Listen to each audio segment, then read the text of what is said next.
धर्म ये सिर्फ एक शब्द नहीं है। ये वो नियम है जो पूरे ब्रह्मांड को चलाता है। कर्तव्य, सदाचार और संतुलन का सिद्धांत। लेकिन सोचिए, क्या होता है जब यही संतुलन बिगड़ जाता है? जब अधर्म बढ़ने लगता है, तब इतिहास एक नया मोड़ लेता है और जन्म होता है एक महानायक का। तो आइए आज हम समझते हैं भगवान विष्णु के 7वें अवतार श्री राम की कहानी को। ये कहानी है एक ऐसे अवतार की जिनका पूरा का पूरा जीवन मानो धर्म की एक जीती जागती मिसाल हो। एक आदर्श जीवन कैसे जिया जाए, इसकी कला। जब पृथ्वी पर अधर्म बढ़ता है तो आखिर होता क्या है? ये एक ऐसा सवाल है जो शायद हर दौर में, हर युग में पूछा गया है। सोचिए, जब घमंड, नाइंसाफी और जुल्म अपनी सारी हदें पार कर जाते हैं, जैसा कि राक्षस राजा रावण के समय में हुआ था, तब क्या होता है? तब इस बिगड़े हुए संतुलन को ठीक करने के लिए एक दैवीय शक्ति का आना जरूरी हो जाता है। तो बात है त्रेता युग की। लंका का राजा रावण, उसके जुल्म से पूरी धरती कांप उठी थी। और जब देवताओं और ऋषियों ने प्रार्थना की तो भगवान विष्णु ने वचन दिया कि वो इस अधर्म को मिटाने और धर्म को फिर से स्थापित करने के लिए एक इंसान के रूप में जन्म लेंगे। इस अवतार का मकसद बिल्कुल साफ था। इसके 3 बड़े कारण थे। पहला तो ये कि धर्म की जो नींव हिल चुकी थी उसे दोबारा मजबूत करना। दूसरा, रावण जैसी बुरी ताकतों का अंत करना। और तीसरा, जो शायद सबसे जरूरी था, दुनिया के सामने एक आदर्श इंसान का जीवन पेश करना। एक ऐसा जीवन जो आने वाले हर युग में लोगों को उनके कर्तव्य और उनकी जिम्मेदारियों का रास्ता दिखाए। ठीक है, तो श्री राम का जन्म तो हो गया, लेकिन सवाल यह है कि वो मर्यादा पुरुषोत्तम कैसे बने? आखिर उनके जीवन में ऐसा क्या हुआ? कौन सी वो घटनाएं थीं जिन्होंने उन्हें एक आदर्श पुरुष बनाया? मर्यादा पुरुषोत्तम, इसका मतलब है वो आदर्श पुरुष जो सम्मान और धर्म में सबसे ऊपर है। यानी एक ऐसा इंसान जो चाहे कैसी भी मुश्किल आ जाए, अपने उसूलों और अपनी मर्यादा की सीमाओं को कभी पार नहीं करता।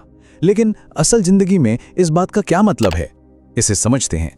जरा सोचिए, पूरी अयोध्या रोशनी में नहाई हुई है, अपने प्यारे राजकुमार के राजा बनने का जश्न मनाने के लिए तैयार है।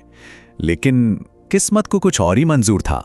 ठीक राज्याभिषेक से एक रात पहले रानी कैकेयी अपनी दासी मंथरा की बातों में आकर राजा दशरथ से वो 2 वचन मांग लेती हैं जो सब कुछ बदल देते हैं। एक, भरत के लिए राजगद्दी, और दूसरा, राम के लिए 14 साल का वनवास। और श्री राम, उन्होंने एक सवाल तक नहीं पूछा। अपने पिता के वचन का मान रखने के लिए उन्होंने हंसते हंसते सिंहासन छोड़ दिया और वनवास जाना स्वीकार कर लिया। बस यही तो सार है मर्यादा पुरुषोत्तम होने का। अपने फर्ज को, अपने हक और अपनी ख्वाहिशों से कहीं ऊपर रखना। अब राम का वनवास शुरू होता है, लेकिन ये सिर्फ एक परीक्षा नहीं थी, ये तो धर्म की एक बहुत बड़ी खोज बन गई।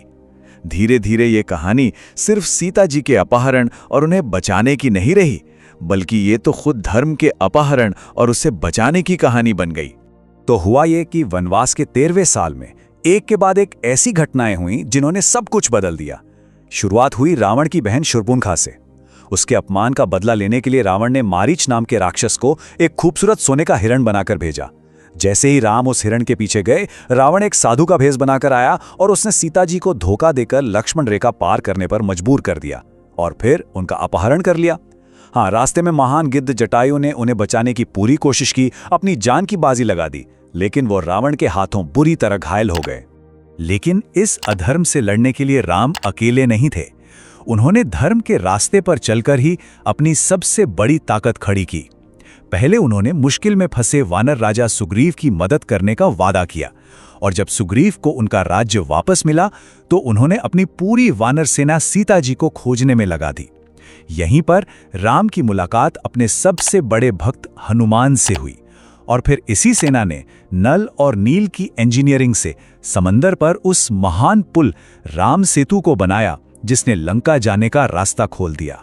राम सेतु बन चुका था और अब कहानी अपने सबसे अहम पड़ाव पर पहुंचती है, लंका का महायुद्ध।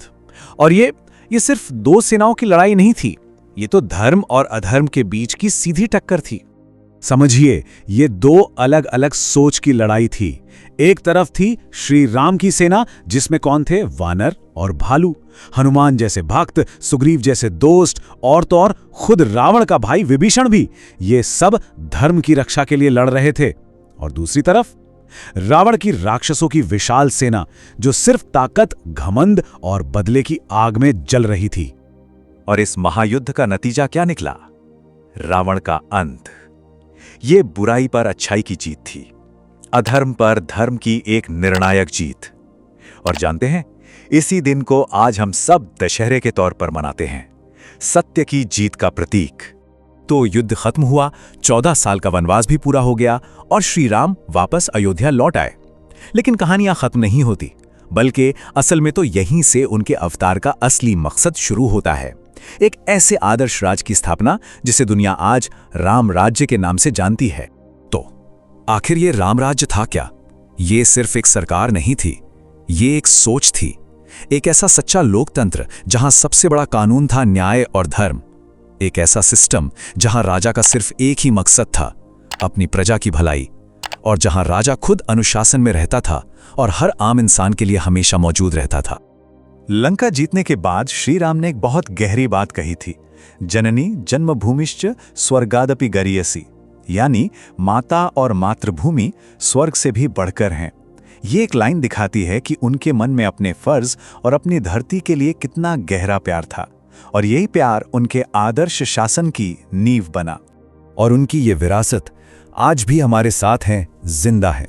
श्री राम, सीता जी और लक्ष्मण जी के अयोध्या लौटने का वो दिन आज हर साल हम सब दिवाली के रूप में मनाते हैं, रोशनी का त्योहार।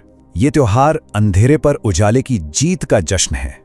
और आखिर में एक सवाल हम सबके लिए, आज की इस उलझी हुई दुनिया में श्री राम के वो आदर्श यानी कर्तव्य, त्याग, मर्यादा और न्याय, इनकी क्या अहमियत है? क्या उनका जीवन आज भी हमें अपनी निजी जिंदगी में और समाज में धर्म के रास्ते पर चलने की प्रेरणा दे सकता है? सोचिएगा जरूर। यदि आपको ये जानकारी पसंद आई हो तो ऐसे ही और रोचक वीडियो के लिए भारत की धरोहर को अवश्य सब्सक्राइब करें।